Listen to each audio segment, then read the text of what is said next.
64 लोग जो हैं वो चमन बॉर्डर से हम एविक्ट करवा चुके हुए हैं। कोयटा डिवीज़न से तकरीबन कल भी 700 लोग गए हैं। डेली की बेसिस पे on average 5000 to 6000 on average यहाँ से एविक्ट हो रहे हैं। 90% अभी भी वॉलंटरी काम चल रहा है और इसी तरह चलता रहेगा। कुछ अरसे में हम मज़ीद इस पर स्ट्रिक्टनेस बढ़ाते जाएंगे। सर ऐसा हमने देखा है कि यहाँ कुछ सहायता हमने देखा है कि उनके खिलाफ क्या करें, उनके पास वगैरह कार्ड नहीं है, उसके हवाले से कैसे कर रहे हैं? जिनके पास शनाख्ती कार्ड मौजूद हैं उसके ऊपर नादरा काम कर रहा है। नादरा अभी तक 40,000 के करीब शनाख्ती कार्ड जो है वो कोयटा डिवीज़न के अंदर ब्लॉक कर चुका हुआ है।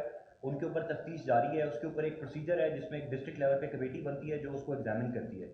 उनको हम नेक्स्ट फेज़ में करेंगे। फर्स्ट फेज़ में जो कम्प्लीटली इलीगल फॉरेनर्स हैं जिनके पास कोई भी कागज़ नहीं है उनको हम अरेंज कर रहे हैं। उसके बाद स्टेप बाय स्टेप इस पर सख्ती होती जाएगी। आपने बताया कि 1 लाख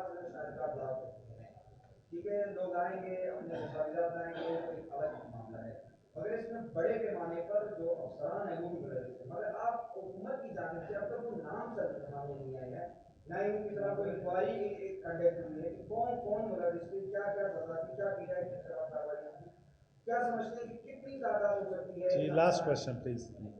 इसमें सर देखें CNIC जो है वो नादरा बनाता है और नादरा क्योंकि प्रोविंशियल गवर्नमेंट का हिस्सा नहीं है तो उसके ऊपर नादरा बेहतर बता सकता है। लेकिन अभी तक पिछले क्योंकि ये जो CNICs हैं ये 2 किस्म के हैं। एक वो है जो जेन्युइन नादरा ने बनाए, उसमें अफसरान इन्वॉल्व थे, उनके खिलाफ कार्रवाई भी की गई है, उनको अरेस्ट भी किया गया है। उसमें सीनियर लेवल पे मिनिस्ट्री के भी जो लोग थे उनको भी अरेस्ट किया गया। दूसरे वो शनाख्ती कार्ड है जिनका वजूद ही नहीं है, जो किसी फोटो कॉपी मशीन में या किसी टाउट ने या किसी माफिया के बंदे ने शहर से बाहर बैठ के खुद बैठ के बनाए हैं, उनको भी कैंसिल किया जा चुका है। तो उसके ऊपर मजीद एक्शन जारी है। बहुत जल्द आप इसमें भी कार्रवाई देखेंगे। जी आखिरी सवाल प्लीज, आखिरी सवाल।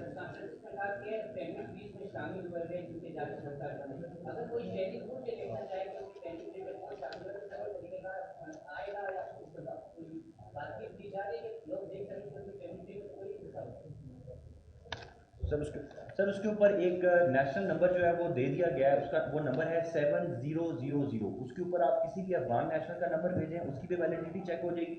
अगर कोई POR रेजिडेंट है जिसके पास POR का कार्ड है उसका नंबर डालें, उसकी भी वैलिडिटी हो जाएगी। अगर आप किसी CNIC का नंबर डालें वो भी डालें तो उसकी भी वैलिडिटी हो जाएगी। तो अगर आपको किसी को भी शक है कि कोई बंदा जो है वो इलीगली एंटर हुआ हुआ है तो आप उसका नंबर डाल सकते हैं। अगर वो नंबर वैलिड निकल आए तो आप हमें दरख्वास्त देंगे, हम उसके खिलाफ कार्रवाई करेंगे। और अगर इनवैलिड निकल आए तो फिर तो वो वैसे ही इनवैलिड है, उसके खिलाफ ऑटोमेटिकली इंक्वायरी होगी। जी बस जी आखिरी सवाल please please, last question please.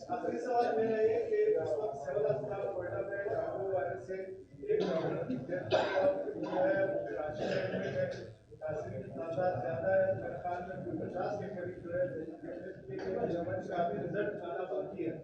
इन डॉक्टरों ने कहा है कि हमने गवर्नमेंट ऑफ पाकिस्तान से रब्ता किया है कि हमें हेलीकॉप्टर दिया जाए, गवर्नमेंट ने नहीं दिया और कुछ पुलिस के जरिए कराची और एक की जो डेथ है वो रात को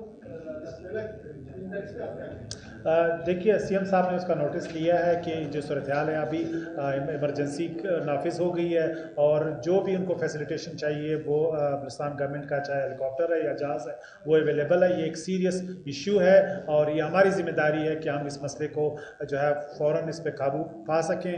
ये आम शहरी की सेहत का मसला है, इस पर कोई कंप्रोमाइज़ नहीं होगा। आपने देखा कि हमारे हेल्थ मिनिस्टर रात को भी गए थे और आज फिर वो विज़िट कर रहे हैं। तो CM साहब ने क्लियरली उनको इंस्ट्रक्शंस दिए कि उस सूरत हाल पे काबू पा लें। Thank you ji.